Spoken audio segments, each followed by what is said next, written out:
ठीक है सभी मसीह भाई बहनों को जय मसीह की। आइए हम वचन पढ़ते हैं। प्रभु इस वचन से हमें आशीष दे। और प्रभु का ये वचन कहता है कि जीव को वश में करना। तो ऐसे परमेश्वर का धन्यवाद करते हैं कि हमने जीव को कैसे वश में करना है। परमेश्वर हमें समझाएंगे, सिखाएंगे और हम इस वचन को सुनकर अपने जीवन में उतारें, आत्मिकता में आगे बढ़ते जाएं। इसके लिए प्रभु का धन्यवाद करते हैं। तो अब हम वचन पढ़ते हैं। प्रभु जी, आपका आत्मा हम में होकर पड़ेगा। आप हमें बहुत अच्छे से इस वचन से उत्साहित कर चुके हैं। इसके लिए परमेश्वर का धन्यवाद करते हैं।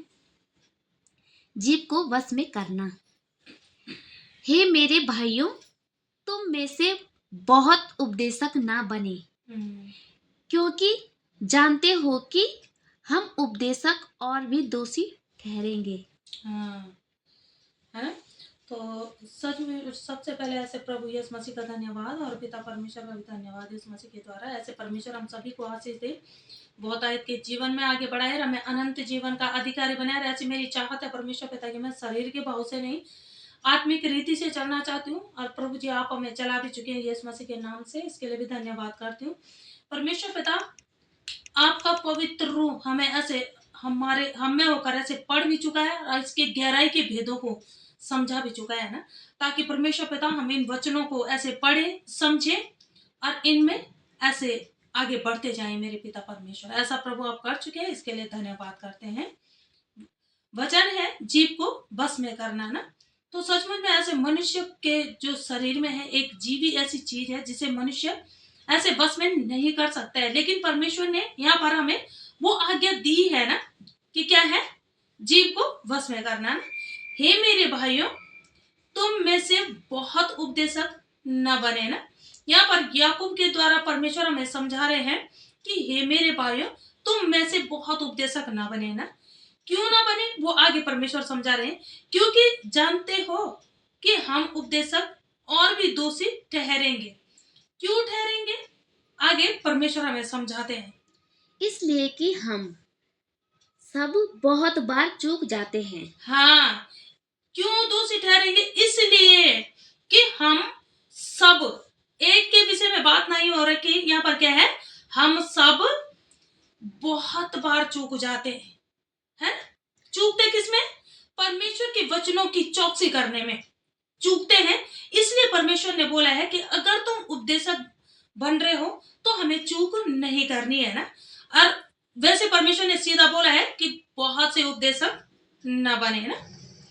जो कोई वचन में नहीं चूकता वही तो सिद्ध मनुष्य है। हाँ, आमीन है।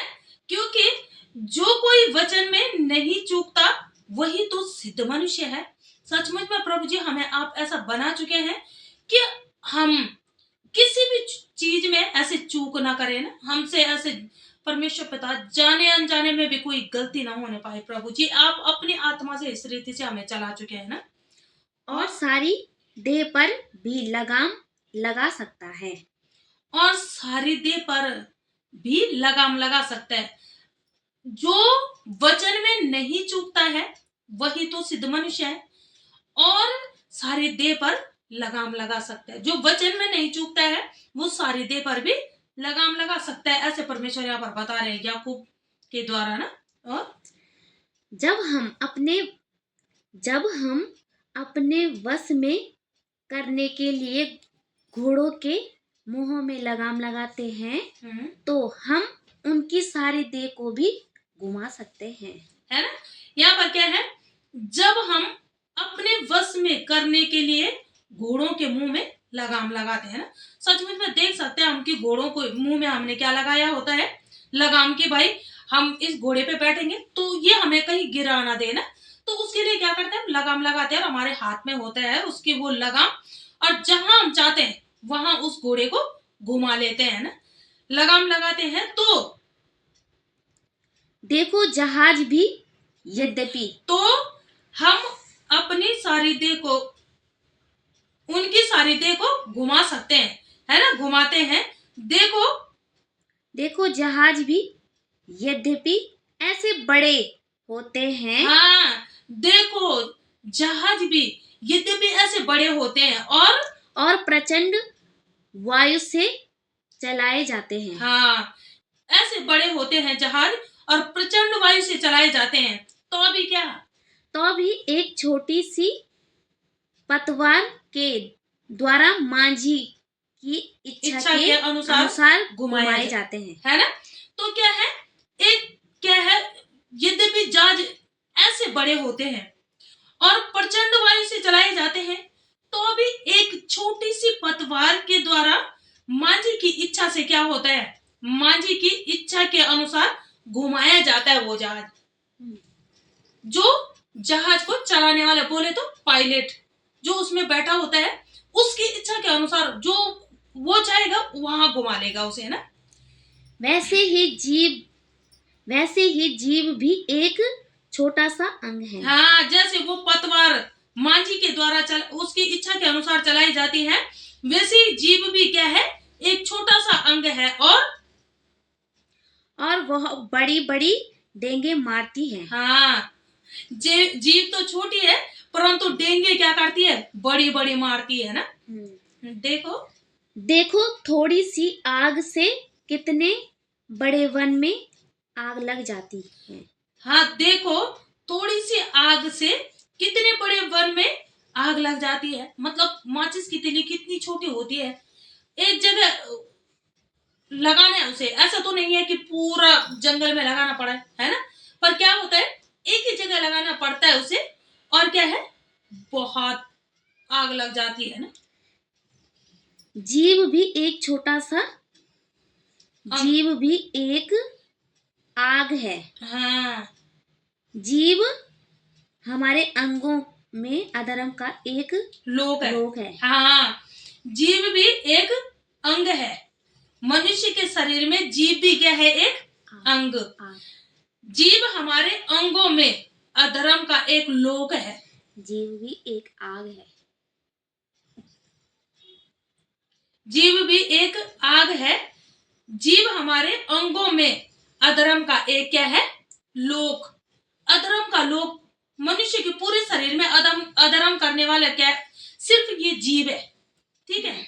और सारी देह पर कलंक लगाती है ना। ये जीव ही पूरे देह को ऐसे खराब कर देती है। मतलब पूरा शरीर तो खराब नहीं है, लेकिन इस जीव से किसी के लिए ऐसे कुछ गलत निकल गया तो क्या है, पूरी देह कलंकित हो गई है। मतलब सपोज है यार, ये सबसे बेकार मनुष्य है ना, तो ये जीव उस मनुष्य को क्या कर देती है, बेकार कर देती है ना। जबकि मनुष्य बेकार नहीं है, पर मनुष्य के शरीर में जो वो जीव का छोटा सा अंग है, एक अधर्म का लोक है वो ना, तो वो कलंक लगा देती है और जीवन गति में आग लगा देती है। और नरक कुंड की आग से जलती रहती है। हाँ, ऐसी है ये जीव कि नरक कुंड की आग से जलती रहती है। किसके लिए बुरा बोलूं, किसके लिए क्या करूं, है ना। क्योंकि हर प्रकार के वन, पशु, पक्षी और रेंगने वाले जंतु और जलचर तो मनुष्य जाति के वश में हो सकते हैं। हाँ, क्या है, क्योंकि हर प्रकार के वन, पशु, पक्षी और रेंगने वाले जंतु और जलचर तो मनुष्य के वश में हो सकते हैं, और हो भी गए हैं। 8 में पढ़ना। पर जीव को मनुष्यों में से कोई वश में नहीं कर सकता। हाँ, पर क्या है, जीव को मनुष्यों में से कोई वश में नहीं कर सकता। ये जीव ऐसी है, वह एक ऐसी बला है जो कभी रुकती नहीं है। ये जीव एक ऐसी बला है कि ये कभी रुकती ही नहीं है। जब ये बोलना स्टार्ट कर देती है तो वो सोचती नहीं है यार कि कुछ मेरे मुख से गलत निकल रहा है, सही निकल रहा है, बस उसने तो बोलना है, तो बस बोलना ही है ना। वह प्राणनाशक विष से भरी हुई है। हाँ, ये जीव क्या है, प्राणनाशक विष से भरी हुई है। पता नहीं कभी भी किसी के लिए भी ऐसे मुख से ऐसी गाली निकल जाए कि सचमुच में उस मनुष्य का भविष्य ही पूरा खराब हो जाए ना। इसी से हम प्रभु और पिता की स्तुति करते हैं। और इसी जीव से हम क्या करते हैं, प्रभु और पिता की दोनों की स्तुति हम इस जीव से कर रहे हैं। और इसी जीव से क्या कर रहे हैं, ये प्राणनाशक विष से भी भरी हुई है। अब क्या है, और इसी से मनुष्यों को जो परमेश्वर के स्वरूप में उत्पन्न हुए हैं शाप देते हैं। हाँ, इसी मुंह से जो और इसी से मनुष्यों को जो परमेश्वर के स्वरूप में उत्पन्न हुए हैं शाप भी देते हैं। इस जीव से सब कुछ क्या कर रहा है? ये जीव कार्य कर रहा है। मनुष्य कोई कुछ कार्य नहीं कर रहा है, लेकिन ये जीव सारे कार्यों को करने पे लगी पड़ी हुई है ना? एक ही मुंह से धन्यवाद और शाप दोनों निकलते हैं। एक ही मुंह से क्या करते हैं? परमेश्वर का धन्यवाद भी कर रहे हैं और क्या है? परमेश्वर के स्वरूप में सृजे हुए मनुष्य को भी श्राप दे देते हैं ना। हे मेरे भाइयों, हाँ? ऐसा नहीं होना चाहिए। हे मेरे भाइयों, ऐसा नहीं होना चाहिए। परमेश्वर हमें ऐसे समझा रहे हैं याकूब के द्वारा कि ऐसा नहीं होना चाहिए। क्या सोते के एक ही मुंह से मीठा और खारा जल दोनों निकलता है? नहीं निकलता है ना। क्या यहाँ पर क्या है? क्वेश्चन ऐसे हमें क्वेश्चन पूछ रहे हैं याकूब के द्वारा परमेश्वर, क्या सोते के एक ही मुंह से मीठा और खरा जल दोनों निकल सकता है? नहीं निकल सकता है ना, क्योंकि खरा जल खरे सोते से निकलेगा और मीठा जल मीठे सोते से ही निकलेगा ना। हे मेरे भाइयों, क्या अंजीर के पेड़ में जैतून या दाख की लता में अंजीर लग सकते हैं? नहीं लग सकते हैं ना, क्योंकि क्या है, जिस चीज का पेड़ होगा उसी चीज का उसमें फल भी आएगा ना। ऐसा नहीं हो सकता है कि मतलब आम के पेड़ में सेब लग जाए और सेब के पेड़ में आम लग जाए, ऐसा नहीं हो सकता है ना, क्योंकि जैसा पेड़ वैसा फल ना। तो सचमुच ऐसे परमेश्वर का धन्यवाद है कि परमेश्वर क्या समझा रहे हैं ना। वैसे ही खारे सोते से मीठा पानी नहीं निकल सकता। हाँ, आमीन। क्या है? वैसे ही खारे सोते से मीठा पानी नहीं निकल सकता ना।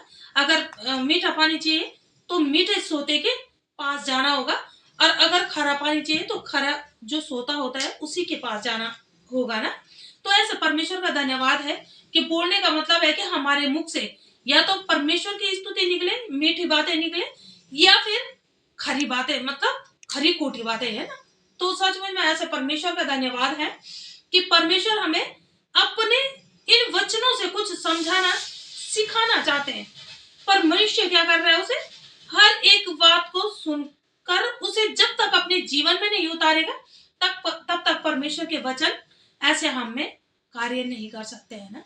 लेकिन हर एक वचन को हम पढ़ेंगे, सुनेंगे, समझेंगे और अपने जीवन में उतारेंगे और मसीह में आगे बढ़ते जाएंगे ना।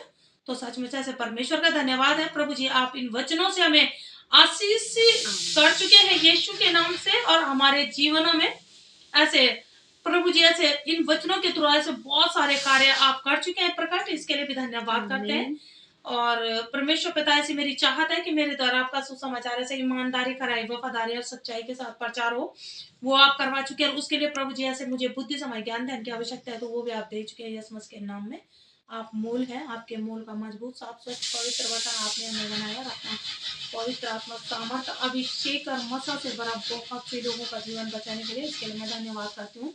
हम सब में आपकी सिद्ध इच्छा पूरी, और हम सब अनंत जीवन के अधिकारी हूँ। आमीन। धन्यवाद पिता परमेश्वर का, प्रभु यीशु के नाम से।